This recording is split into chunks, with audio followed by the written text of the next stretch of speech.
Corinthians chapter number 9, 24, verses 24 to 26.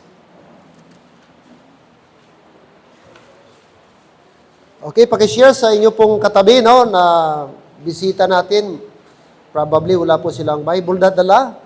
Okay, para ma-share po natin ang ating binabasa. Chapter 9, verse 24, 25, and verse number 26, 1 Corinthians.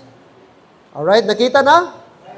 Okay, let's read all together. Verse 24, ready, go. Know ye not that they which run in a race run all, but one receiveth the prize. So run that ye may obtain. And every man that striveth for the mastery is temperate in all things. Now they do it to obtain a corruptible crown, but we an incorruptible. I therefore so run, not as uncertainly, so fight I, not as one that beateth the air. Amen? Yun yung kaniyang statement ni Paul, na siya po ay merong ginatarget na prize. And that is why he said, so run that he may obtain. Ibig sabihin, meron tayong gagawin para ma-obtain natin ang ating gina-desire. Hindi pwedeng puro prayer lang. Wala kang ginagawa, no? So, sabi niya dito, let us run that we may obtain a corruptible crown. Kasi sa kanila, brad, corruptible. No? Yung mga medal nila, yung mga award nila, passing lang yun. Pero si Paul, sabi niya, mayroong award na sobra pa, higit pa, na dapat nating, yun ang ating targetin. Corruptible crown. Father, we thank you this morning sa goodness yung sa aming buhay. Salamat na karating kami, Lord. Another month of June. Ang first 6 months sa July, sa 2024, tapos na. Another remaining naman, Panginoon. Help us na sa mga remaining months, Lord, may magawa kaming malaki para sa inyong kapurihan. Thank you for your goodness to us. Thank you sa aming mga estudyante. Throughout the year, iningatan nyo, gi-provide nyo ang kanilang mga needs, binigyan nyo sila wisdom sa kanilang mga pag-aaral, kanilang mga test, mga exam, and everything, Lord. Salamat po. And also, sa mga parents na nagtsatsaga sa kanila, Lord, magising, mag-prepare ng baon, Lord, mag-support sa kanila. And I believe hindi nila marating ito, Lord, kung walang parents na talagang very supportive. And also ang church na ito. And we are proud sa lahat naming mga nag-graduate from Kinder 2, Grade 6, Grade 10, and even Grade 12, and sa aming mga college student. Maraming salamat, and that is, Lord, because of your grace and mercy. Thank you so much. Once again, be with us. Bless your word in Jesus' name. Amen and amen. Thank you, and you may take your seats now. All right. How to excel in God's eyes? How to excel in God's eyes? Paano tayo mag-excel sa mata ng Diyos? Pwede tayong mag-excel sa lipunan, pero ang gusto ng Diyos na mag-excel din tayo sa pinaka-importanting area sa buhay natin, which is sa spiritual. Now, by the way, ano ang word na excel? To be superior to. Mag-superior, mag-angat, magtaas, no? Yun ang ibig sabihin ng excel. And then, ano pa? To surpass in accomplishment or achievement. Nag-lapaw, ano siya? Na-achieve niya yung kanyang pinaka-goal, no? Nag-surpass siya. Yun ang ibig sabihin. And you know what? Ang pag-excel ay hindi ito overnight. No? Hindi ito makuha mo overnight. It takes hard work. No, it takes courage.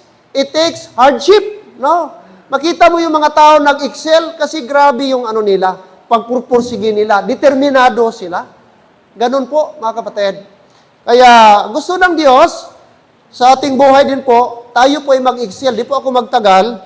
3 bagay lang po na mag-excel tayo sa Panginoon at i-maintain natin ito, no? Itong 3 bagay. And by the way, tawagin ko pala yung ating mga nag-moving up.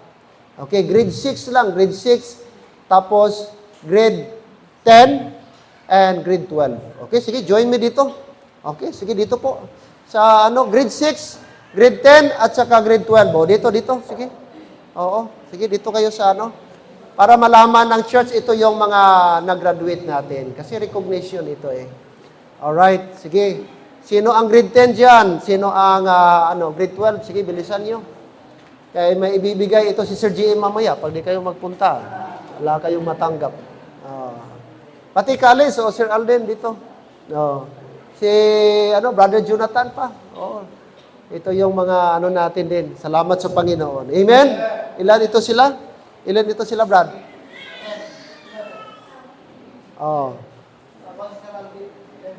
Saan si Sir Alden? Okay. Ayun. Lahat-lahat na? Ilan? Ika-11. Alright. So, salamat. Kasama ating bisita si Roxanne. Si Roxanne, grade 12? Grade 10. Si Riby, grade 12. Si Jisa, grade 6. Si Roxanne, grade 10. Grade 10. Grade 10. Si Chard, grade 6. Grade 2? Anong grade 2? Grade 6? Grade 6. Si Kelvin, grade 12. Si Mark, grade 12 man. And college, si Brother Jonathan, BSIT. Okay? So, and of course, si Sir Alden. Dito, Sir Alden. Alright. Nag-iisa sa lahat. May bisita pa tayo dyan. Okay, sige, tawagin. Kahit bisita. Sige. Short lang itong ni Pastor. At least, ma-remind natin sila. Ma-remind natin sila, mga kapatid. Amen? So, salamat. Now, how to excel? How to excel in God's eyes. Gusto natin. Walang tao na ayaw mag-excel. Amen? Gusto natin lahat tayo mag-excel sa lahat na area sa buhay, sa negosyo, sa love life, sa relationship, sa spiritual life, lalo, and sa ating education. Mag-excel. Pero gusto kong i-remind kayong lahat, ngayong umaga, number 1, dito is number 1, paano tayo mag-excel in God's eyes? By humility. Amen? By humility. Sabi ni Paul, Acts 20, verse 19. Acts chapter 20, verse number 19. Sandali lang po ito. Short lang. Itong mga bisita natin. Sige, dito na lang. Yan. Sige. Ito sa grade 6. Dalawa sila. Magkapatid ba itong dalawa?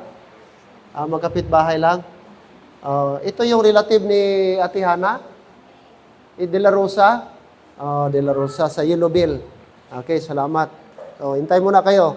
Mga 1 hour man lang kayong tayo dyan. So, kung di kayo nag-breakfast, pasensya.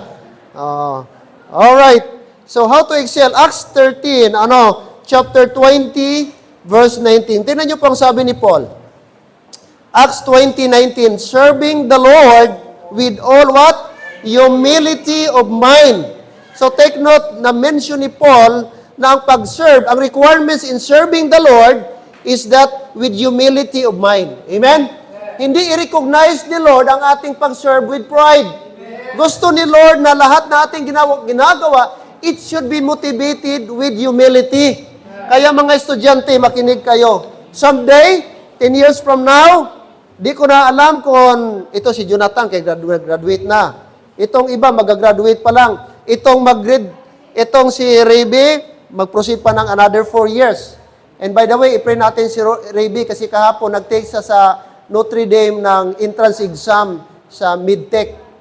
So, i-pray natin ito. Ang result sa July pa. So, i-pray natin na makalify siya para makapag-aral siya. Amen? Alright, so few years from now, ito nag-graduate ng grade 6, maging 4 years. I don't know kung matuloy na tanggalin na yung K-12. Hindi pa natin alam. Pero, sige, assuming na someday, naging successful na sila. Gusto ko lang i-remind sa inyo, 10 years from now, di ko na alam kung until dito pa kayo, di ko alam kung saan na kayo, saan kayo dadalhin ang career niyo. But let me remind you na sana po, anumang maabot niyo sa buhay, manatili kayong humble. Di ko alam, someday, ang lalaki na ng sweldo ninyo, may mga posisyon na kayo, okay? Maybe matur nyo na ang buong mundo. Marami na kayong pera. Maybe ang iba sa inyo, naging vlogger na. But let me remind you na sana, remain humble. Di ko alam sa inyo, baka kahit maging mayor ka pa sa Coronadal someday, kahit maging presidente ka pa sa Pilipinas someday, be humble! Yun ang sikrito na i-bless tayo ni Lord. Okay? Na ma-maintain natin na kung ano kayo ngayon, sana madala ninyo yan sa pag-angat ninyo. Kasi likas sa tao minsan, kunting ano lang, alam niyo po, amen? Alam natin na ang tao madaling madali tayong magbago. Oh, pero sabi nga sa illustration, sana pareho tayong palay habang habang tumatagal, habang nagiging magkaroon siya ng butil, di ba? Di ba ang palay ba, the more siya mag-mature, yung malapit mo nang i-harvest, nagabaw. Oo, nagabaw. So sana, di ko alam, no, like I said, kasi ang panahon ngayon, madali lang. Itong elementary natin, few years from now, mag-high school na. Oh, dahil sa mga gata siguro ngayon, ang dali lang lumaki ang mga tao, mga bata. No, di natin itong high school, maging college na, tapos ang college, magkaroon na ng mga trabaho. Pero sabi ni Paul, serving the Lord with humility. Tandaan ninyo na minsan naging ordinaryo kayo. Minsan galing kayo sa baba. At dahil galing kayo sa baba, wala tayong dapat ipagmalaki sa Diyos. O tandaan nyo yan lagi. Gusto kong i-remind sa inyo, di ko alam ano na ito si Princess. O pangalan pa lang, Princess na eh. Ito si Roxanne. I hope magpatuloy si Roxanne. Amen? No? At i-pray natin ito sila na kung andito sila ngayon sa church, sana 20 years from now, 10 years from now, o 5 years, andito pa rin sa church. Andito pa rin sa church, mga kapatid. Ito ang secret ng success. Pwede kayo maging successful sa labas, pwede kayo maging successful sa secular, pero kung lalayo kayo sa Diyos, hindi yan maituring na real success. Kasi ang real success nasa Panginoon. That's why, remain humble. Huwag hambog, amen? Magkaroon kayo, I do not know, magkaroon kayo ng sasakyan, maganda pang sasakyan kay pastor. Pastor, pag nakasweldo kay pastor, may trabaho na ako. Thank you, pastor, sa pag-pray. May trabaho. Pastor, thank you, nakapasa ako sa board exam. Di ko alam, may mga teacher dito someday. Di ba? Pastor, first sweldo ko. Pastor, sama kayo ni Ma'am Vic, punta tayo. Ano tawag doon ba? Biransa. Kahit biransa lang. Happy na yon. Ano yung tawag? Yakimix. Di ba? Sino ba yung di matutuwa na pastor na may mga membro ni nakalimot, no? Sa kanilang pastor na isang araw nung high school pa sila, gi-guide sila. Isang araw, giprihan sila. At may mga church members. That's why makinig kayo, stay humble, no? Huwag niyong tularan yung ibang tao. Ano mang degree maabot ninyo? Magkaroon kayo bachelor's degree, magkaroon kayo masteral degree o doctorate. Sana wag niyong sabat-sabaton mama ninyo. Doctorate. Paghipos dira kay doctorate may masteral pa ni. Wag nating bastusin. Kasi kung walang magulang nagpaaral sa inyo ngayon, wala kayo sa degree ninyo. Alalahanin niyo yan. Magulang, respetuhin niyo kahit mas mataas kayo, mas angat kayo, mas mataas na kayo ng alam, marami na kayong napuntahang lugar, still be respectful to your parents. And remain humble. Amen? Sabi, alam niyo po ang pinaka-humble na tao, si Paul. Many times, marami siyang verses, humble yourselves, humility of mind.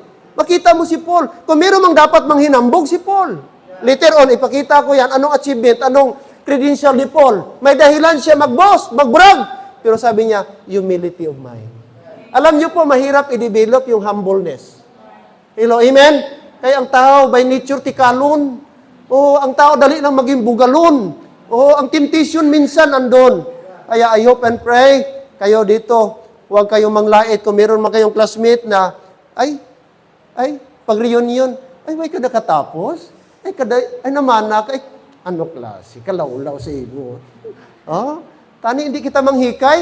Kay, di natin alam ang dahilan, ang history kung bakit hindi sila naka-college, hindi sila nakatapos, baka may inuna sila, may magulang silang nagkasakit, kaya nag-sacrifice sila. Kaya huwag kayong maging judge na, amula na naabot mo. Pangit po yung ganun. Amen? Huwag niyo yung gagawin someday. So, always remember na ang Panginoong Diyos ang nag-angat sa atin. Alright? Pangalawa, how to excel in God's eyes was number 1, by humility. Number 2, by persistency. By persistency. Anong persistency? Pagka mapinadayunon. Verse 24, tingnan niyo po. Alright, chapter 20, verse 24. Anong sabi ni Paul? Anong sabi ni Paul? But none of these things move me, neither count I my life dear unto myself, so that I might finish my course by target si Paul with joy and the ministry which I have received of the Lord Jesus to testify the gospel of the grace of God. So sabi niya doon, first phrase, but none of these things move me. Maraming mga bagay na pwedeng madistract si Paul. Maraming mga bagay na naghinder kay Paul. Maraming mga bagay makapadiscourage kay Paul. Mga hardships, mga challenges in life na encounter ni Paul during sa kanyang mga ministry. At napakadami mga kapatid. And yet, all of those things, sabi niya, but none of these things move me. Yung kanyang determination, yung kanyang consistency, he is on fire. He is, mga kapatid, passionate about sa kanyang ministry.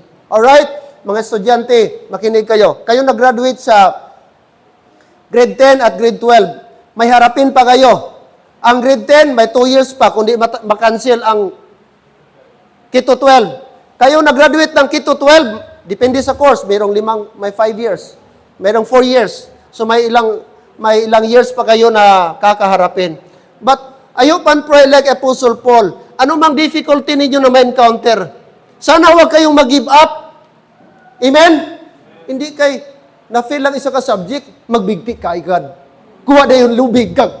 Oh. Na-fail lang gamay, di na makaon. Nagnubo lang grado, di na magwa sa kwarto. Di na may istorya ni nanay. Hindi dapat ganun, dapat tibayan ng loob. Oh, dapat tibayan ng loob. Nag-fail, o baka nagkulang. Kaya medyo nagbulakbol. Nagnubo ang grado, o i-check mong sarili mo, bakit kaya ako Bakit kaya nagkulang ako? Saang area ang dapat ko pang i-improve? Bakit bumaba ako? I-check mong sarili mo. Pero wag ka agad mag-give up, ayoko na. No, wag. Persistent. Tuloy, amen? And make sure sa inyo, kayo na mag-college, okay? Kayo na-graduate ng, ito si Kelvin, mag-college ito, at si Mark. Dapat muna ngayon, prehan ninyo anong kurso. Dapat, dapat determinado kayo. Dapat, evaluate mo yung sarili mo, ano bang kaya ko. At dapat i-match mo yung kakayanan mo, yung mental, o level mo. Kasi kukuha ka ng engineering, tapos, di ka naman, kahit math na math, lagi kang bagsak, tapos engineering ang kunin mo.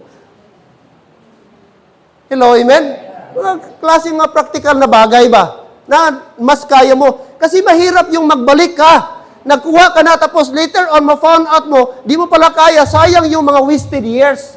Sayang yung mga taon, nag-invest ka ng pera, magulang mo, oras mo, and then later on, mabaliwala lang. Kaya dapat i-evaluate kung anong kurso. Oh, agree. Meron naman kurso ngayon na ba? Alam nyo, isa sa mga demand ngayon, yung social worker. Oh, wag mong laitin, social worker, kaya in demand yan ngayon. Yung sa DSWD, very, I don't know kung merong board exam yan, parang meron ata.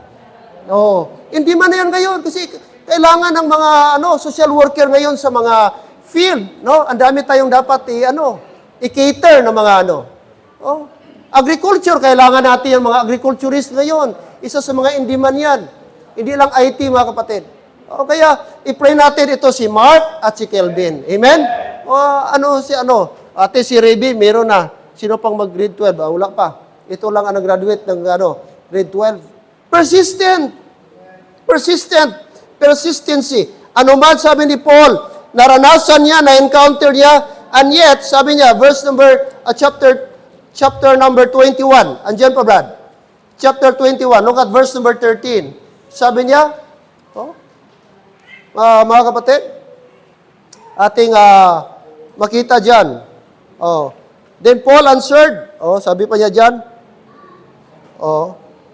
what mean you to weep and to break my heart? For I am ready, sabi pa niya, I am ready not to be bound only, but also to die at Jerusalem for the name of the Lord Jesus.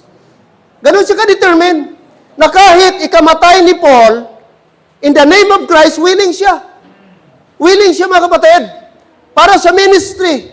Hindi lang siya willing, handa na makulong, pero even sa kamatayan, handa si Paul para sa kanyang Panginoon.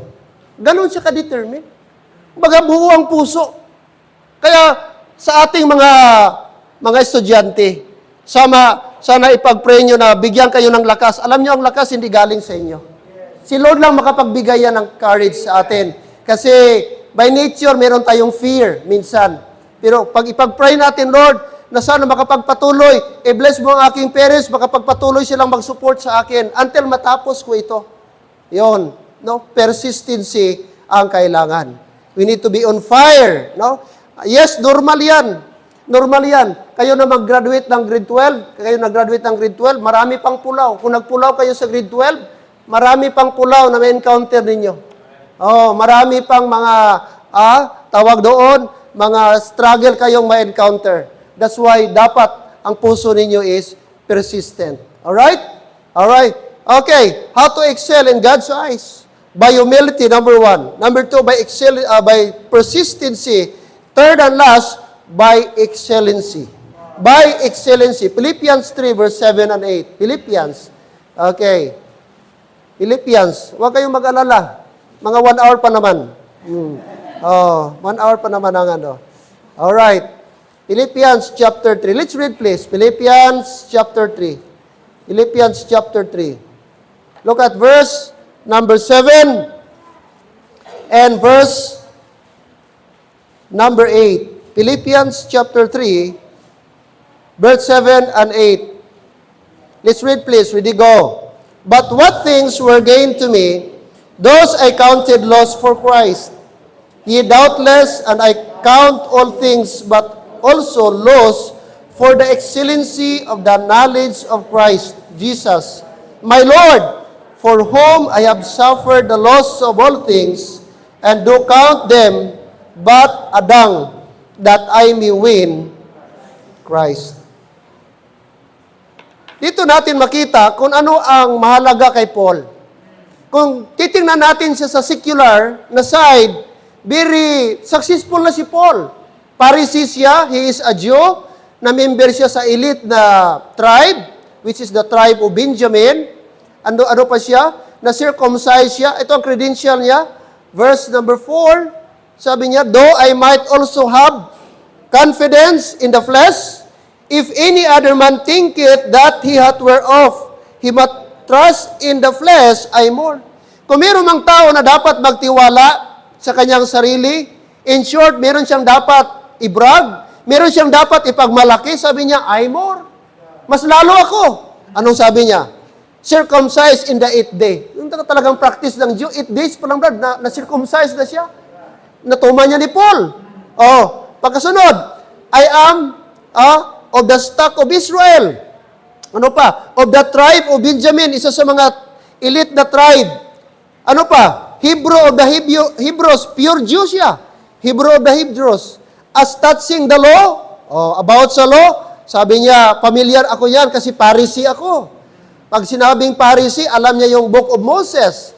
From Deuteronomy to, from Genesis to Deuteronomy. Familiar siya dyan. Concerning the zeal, sabi niya, persecuting the church. Ako, kung meron mang pinaka-religious, ako na yon kasi i-persecute yung church. Touching the righteousness, which is the law, blameless. But sabi na niya, verse 7, but those things, yung mga achievement ko, yung mga lahat na bagay ko, nabot ko sa buhay, sabi niya, but what things were gained to me? Yung mga bagay na para sa akin, very meaningful, malaki ng achievement, sabi niya, gained to me, those I counted loss for Christ. Wow. Bali, wala sa akin yon. Walang kwenta yon. Bakit po? Kay may higit para sa akin. Not ano yan, mga kapatid? Higit na talagang mas lamang sa lahat ng mga bagay. At sabi niya, ano yun mga kapatid? The excellency of the knowledge of Christ. Sabi niya, kung meron mang dapat knowledge na pinakamataas sa lahat na knowledge, that is to know Christ. Amen. Kaya mga estudyante, makinig. Kahit anong degree maabot ninyo, kahit mayroon kayong bachelor's degree, masteral degree, doctorate degree, o ano pang degree yan, but useless yang lahat kung wala kayong knowledge about Christ. Why? Because the greatest and highest knowledge or education that a person can attain is the knowledge about Christ. Walang hihigit yun, kapatid. Ang bachelor's degree, pag di mo kilala ang Panginoong Diyos, sorry, pero impyerno ka. Kahit may doctorate degree ka, kung wala kang relationship kay Lord, useless yan sa harapan ni Lord. Kasi ang mag-matter, ang relation mo kay Lord. The Lord Jesus Christ, kapatid. Amen? Kaya someday, kung wala man kayong mga degree o bachelor's degree lang, mga classmate ninyo siguro may masteral, may doctorate, huwag kayong mainggit. Huwag kayong mainggit. Ako mga kapatid, may classmate ako sa college at high school ko, principal na ngayon. Ang iba, police officer na. Mataas na rin ang ranggo. Mga kabats ko sa high school. Oh, pag sa human side, magtingin ako, wow, stable na ang trabaho nila. Marami akong classmate nasa abroad na, Brad.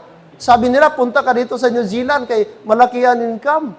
Tapos, napakatahimik dito. May classmate ako nasa Canada at dali kang maka-apply ngayon sa residence ng Canada. Kasi ang Canada, ga-hire sila mismo ng mga immigrants. Oh, sa human side, pag tingnan ko, okay, maganda nga, no?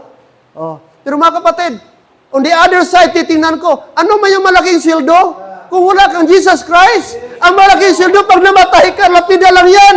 Pero ako, mas lamang ako na wala sa kanila. Kay Christian ako. Amen. Kaya ikaw, huwag kang mag-self-pity kung dito ka lang. Kasi mga kapatid, may lamang tayo na wala sa kanila. And that is our relationship and knowledge of the Lord Jesus Christ. Si Paul, sabi niya, walang kwenta yung aking credential. Walang kwenta yung Pharisee. Walang kwenta yung zeal, mga kapatid. Walang kwenta yung ano. In fact, he said, in verse number 8, I counted it as a dung. Ginapakanubo niya, dung, animal manure. Mga kapatid, yung lahat ng mga credential, ang tao minsan, pag may credential na, ipangpalagay na dayon, no? Ipangbitay na. No? PhD, registered civil engineer, registered architect, registered lawyer, notaryo public, public notary. Oh, ipanglagay. Pero mga kapatid, I tell you, pag namatay ka, isa lang title natin, RIP. Hello? Walang ilagay doon sa lapida, registered engineer, walang ilagay registered doctor, wala. Hello? Kaya dapat mga estudyante, importante Christian kayo, amen? Lamang kayo, kay may Jesus Christ ka.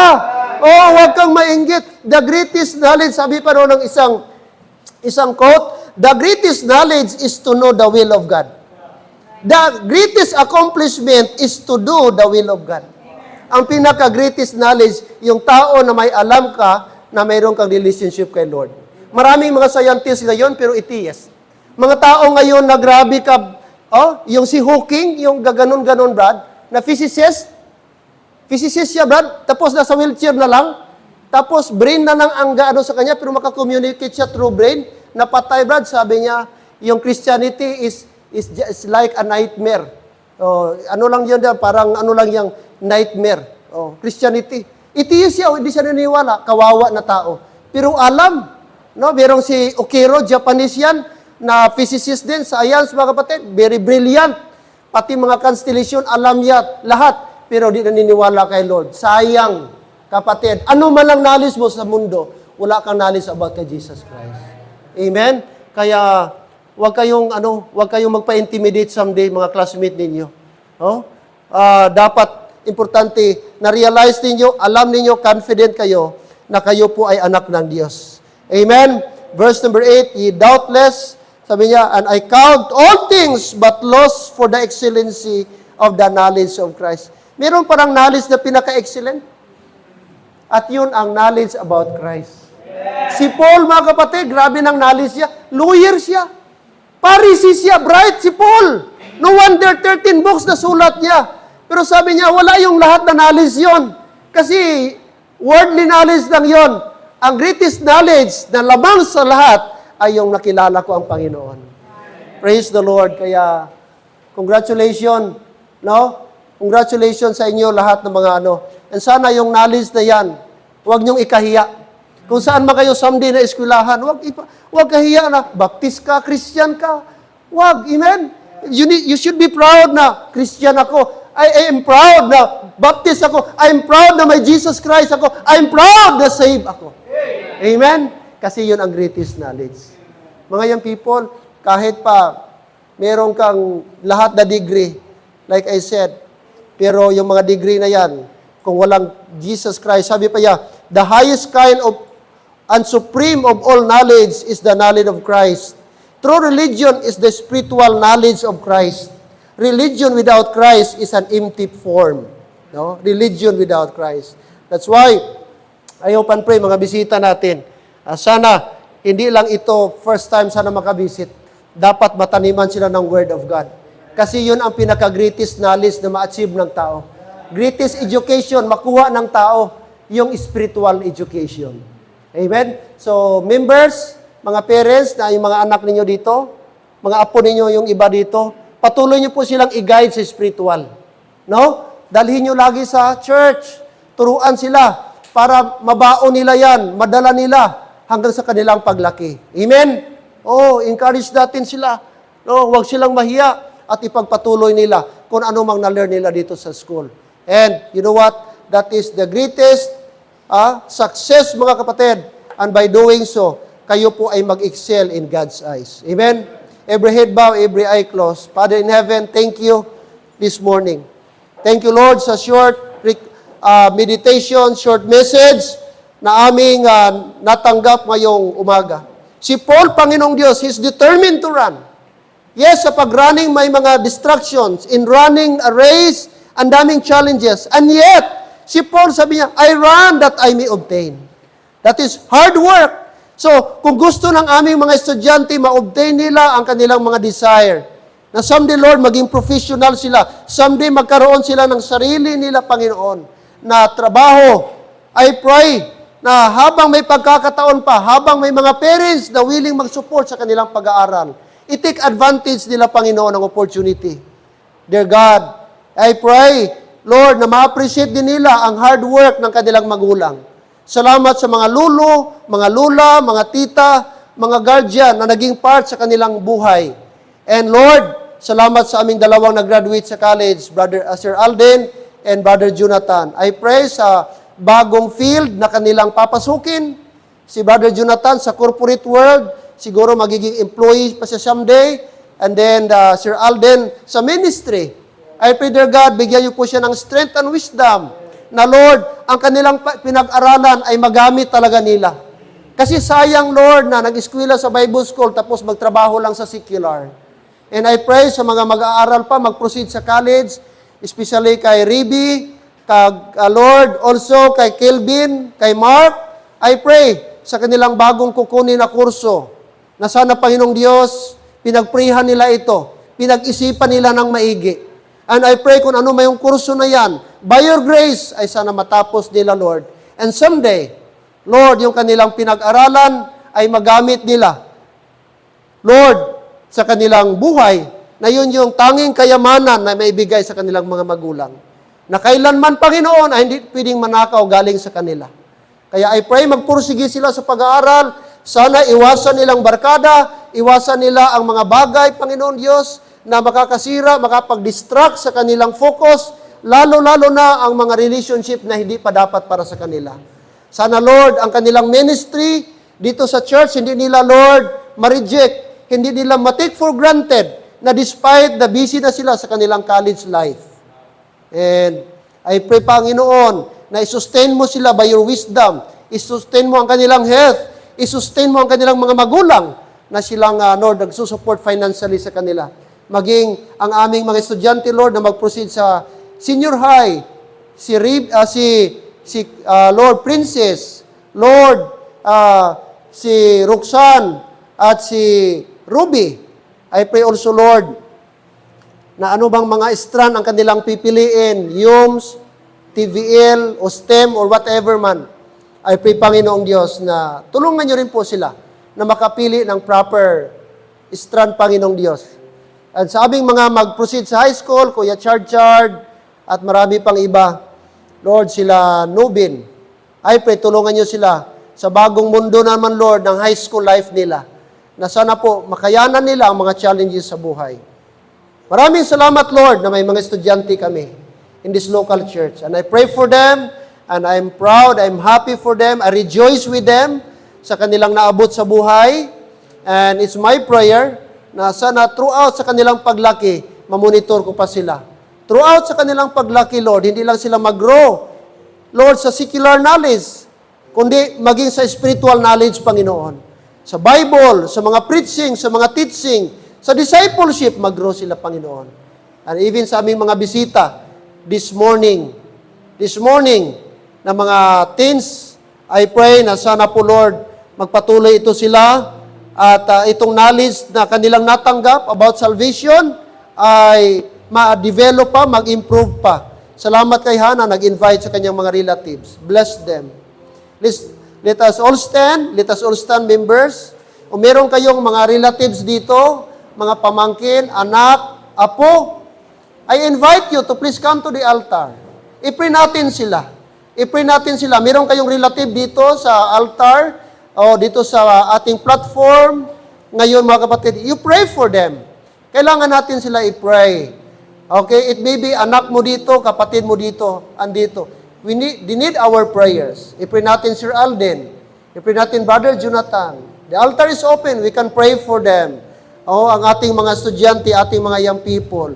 As they proceed this year naman for another level, they need our prayers. Isama natin sila sa prayer na by the grace of God, ay sana po, ano sila ni Lord, i-strengthen sila ni Lord. Maging testimony sila, mga kapatid. Please pray for them.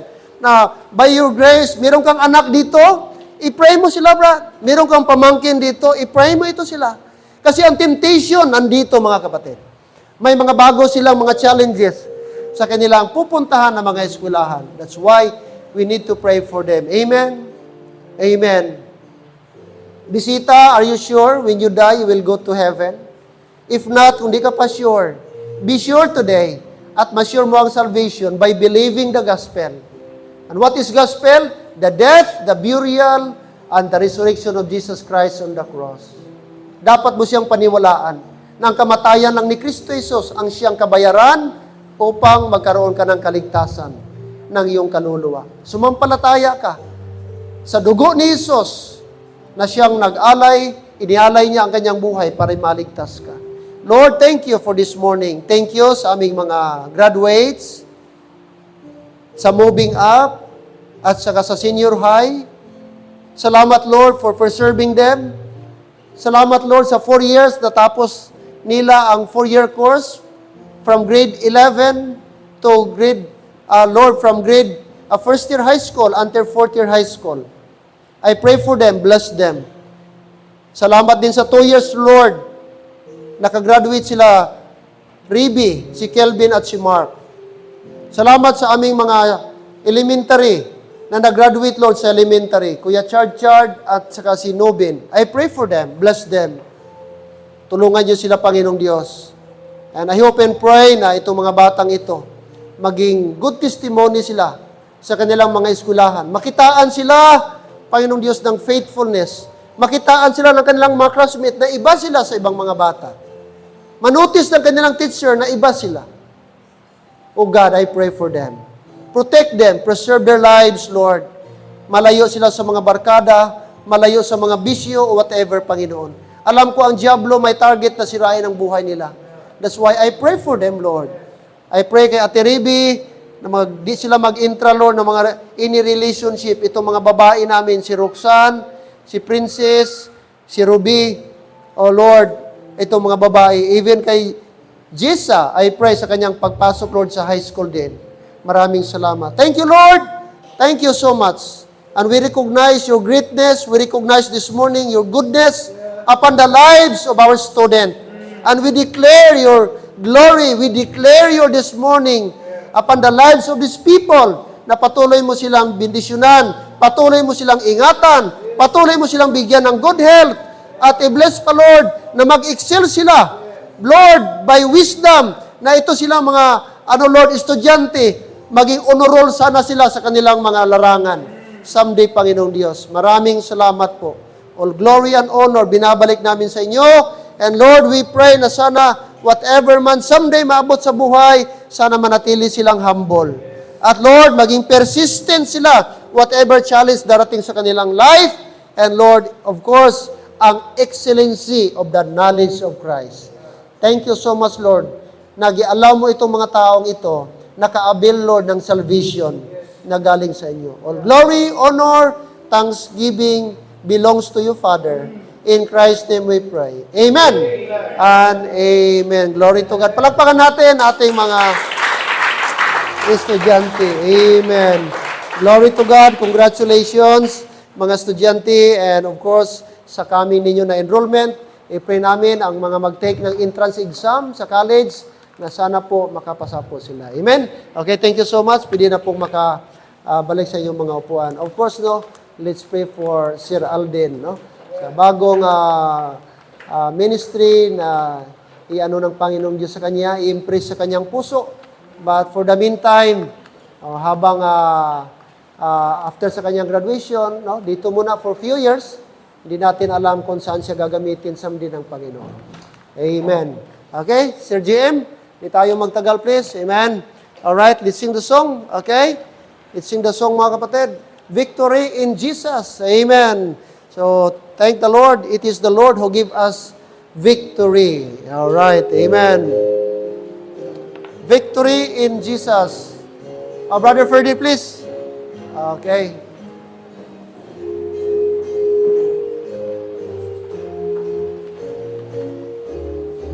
Alright, Well done. let's see.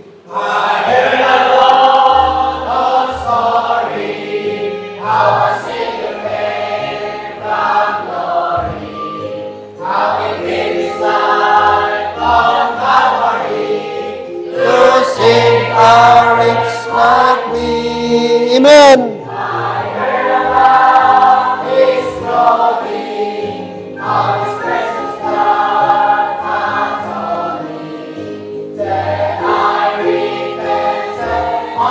My sin and won the victory. Amen. Oh, victory in Jesus, my Savior forever. He sought me and bought me with His redeeming love. Amen. He loved me, I knew Him, and all my love is to Him. He plunged me to victory, beneath the cleansing flood. Amen. Cleansing power revealing. That's right. Make again, to walk again, and cause the blind to see. That's right. I heard about you, Jesus. Come and heal my broken spirit. And somehow Jesus came and brought to me the victory. Amen. That's right. Oh, victory in Jesus, my Savior forever. Amen.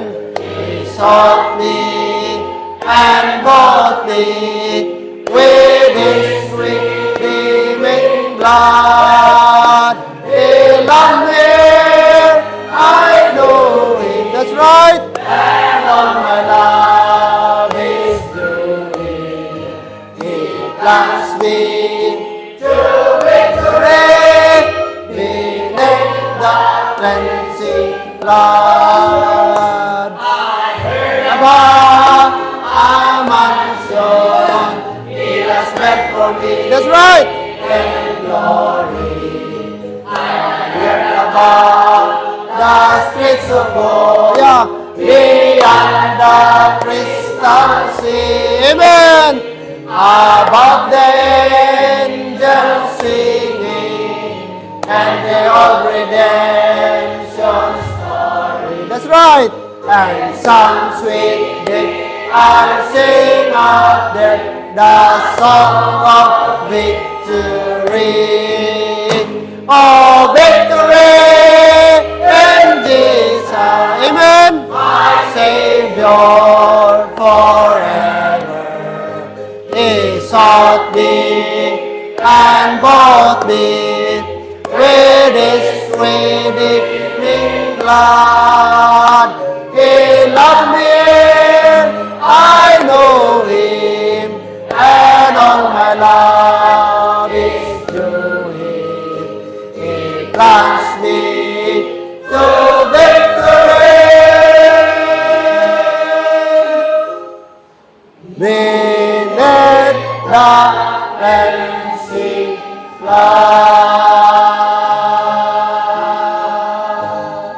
Amen. Praise the Lord.